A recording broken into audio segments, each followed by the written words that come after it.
First, it was the absence of love, then came murder. That's why you cannot go and kill your girlfriend or your mother or your father, but you can kill your brother. Who is your neighbor? Each and everyone you encounter every day. Each and every person that you encounter daily is your neighbor. Physically, they are they are strangers, but spiritually, they are called neighbors. They are called neighbors. That's why John is telling us in his letter that do not be like Cain.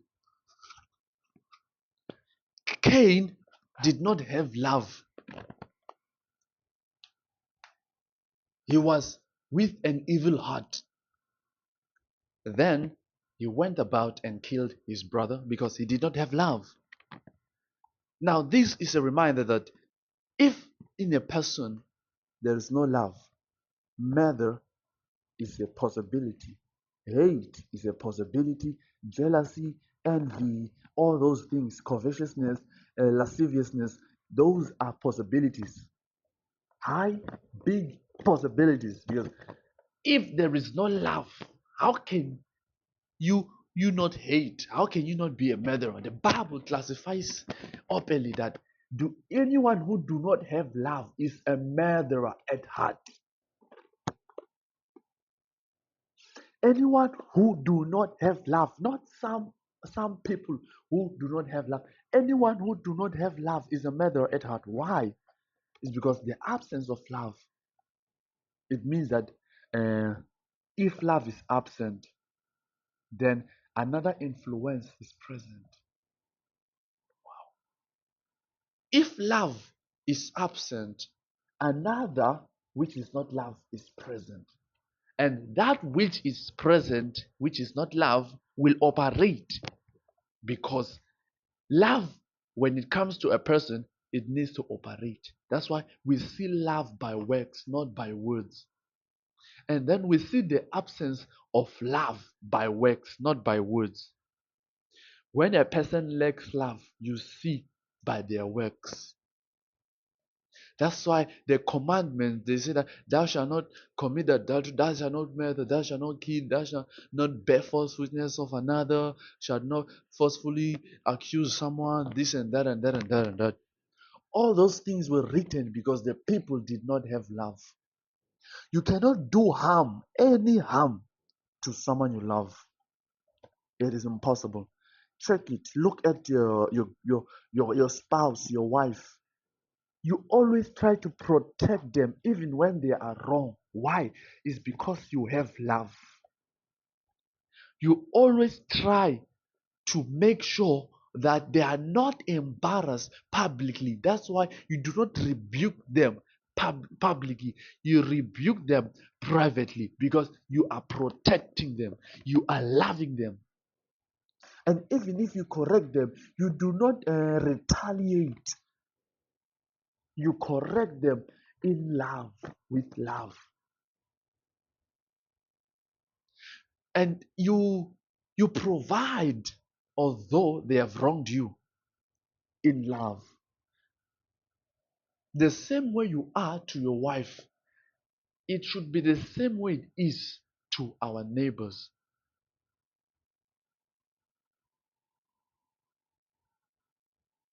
We should love each other because without love, there is no someone or there's no Christianity. If you cannot love, there cannot be Christianity. Christianity is based on love. That's why the book of the letters of John, they say that love is God. When you have love, when you have love, you have God. That's why you can see the absence of God in a person's life because of the lack of love. Many people, they think that the presence of God is air, power, wind, all those things. Yes,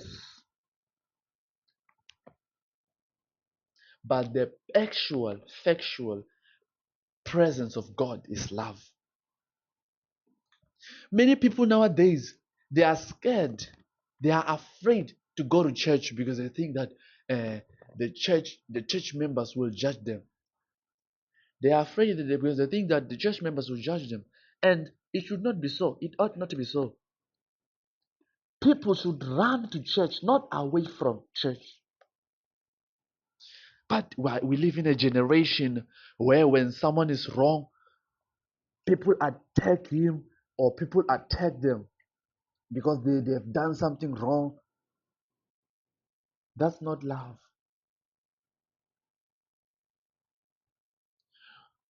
First, fix yourself. Fix yourself, then you can judge others. Don't you have mistakes? If you have mistakes, then fix your mistakes. Focus on your mistakes. There are people whom God placed that they can rebuke. That's why we have spiritual fathers today. That's why we have people who we are accountable to.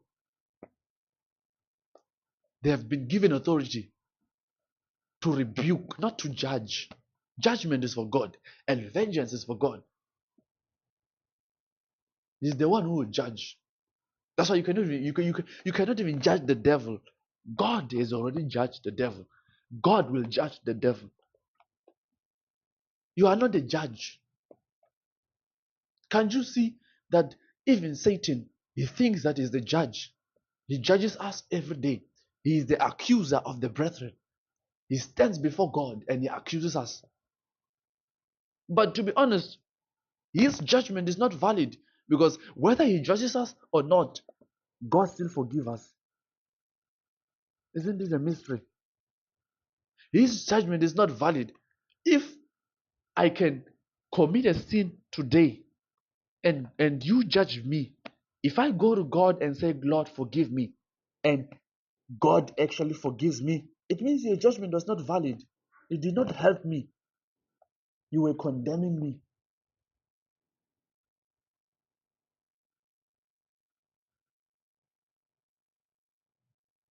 We are not judges. We are priests. We should host God. We should have the love of God.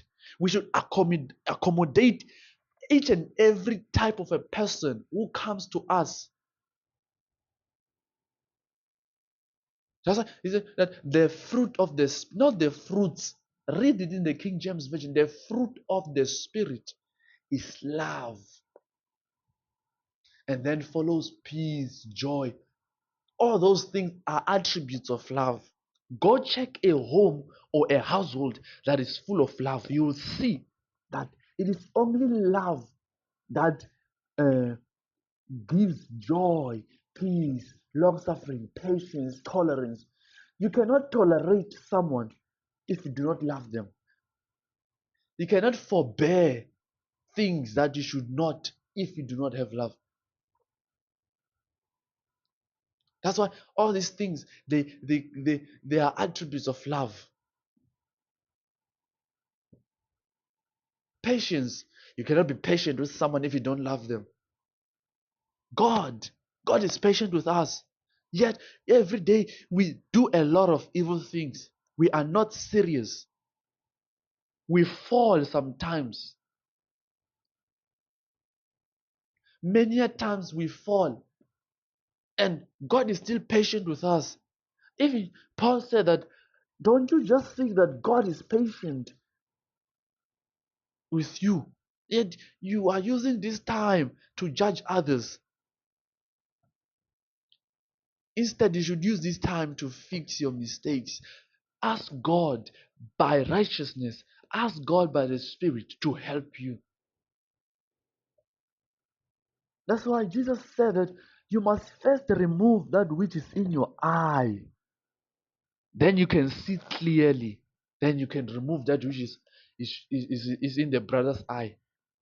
But many of us, we don't realize our mistakes, our faults. We avoid them. We are ignorant.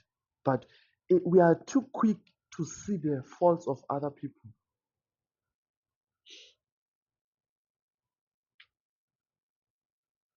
Remove the log. in your eye. If you can see clearly, then you can correct me. And even if you correct me when you can't see clearly, correct me with love. Talk to me like I'm the son of God. Talk to me like I'm a child of God.